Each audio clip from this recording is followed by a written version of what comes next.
ಕೊಂಕಣ, ಗೋವಾ, ಮಹಾರಾಷ್ಟ್ರ, ಕೇರಳ, ಕರ್ನಾಟಕ, ಚಂಡೀಗಢ, ಬಿಹಾರ ಸೇರಿದಂತೆ ಹಲವು ರಾಜ್ಯಗಳಲ್ಲಿ ಮುಂದಿನ 2 ದಿನಗಳ ಕಾಲ ಭಾರೀ ಮಳೆಯಾಗಲಿದೆ ಎಂದು ಭಾರತೀಯ ಹವಾಮಾನ ಇಲಾಖೆ ಮುನ್ಸೂಚನೆ ನೀಡಿದೆ. ಅಲ್ಲದೆ ಪಶ್ಚಿಮ ಉತ್ತರ ಪ್ರದೇಶ, ಹರಿಯಾಣ ಮತ್ತು ಪಂಜಾಬ್ ಹಾಗೂ ಈಶಾನ್ಯ ರಾಜ್ಯಗಳಲ್ಲೂ ಸಹ ಭಾರೀ ವರ್ಷಧಾರಿಯಾಗುವ ಅಂದಾಜಿದೆ.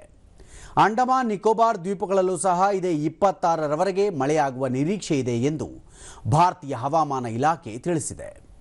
ಈ ಮಧ್ಯೆ ಹಿಮಾಚಲ ಪ್ರದೇಶದಲ್ಲಿ ಭಾರೀ ಮುಂಗಾರು ಮಳೆಯಿಂದಾಗಿ ಜನಜೀವನ ಅಸ್ತವ್ಯಸ್ತಗೊಂಡಿದ್ದು ಹಲವೆಡೆ ರಸ್ತೆ ಕುಸಿದು ಸಂಚಾರಕ್ಕೆ ಅಡಚಣೆ ಉಂಟಾಗಿದೆ.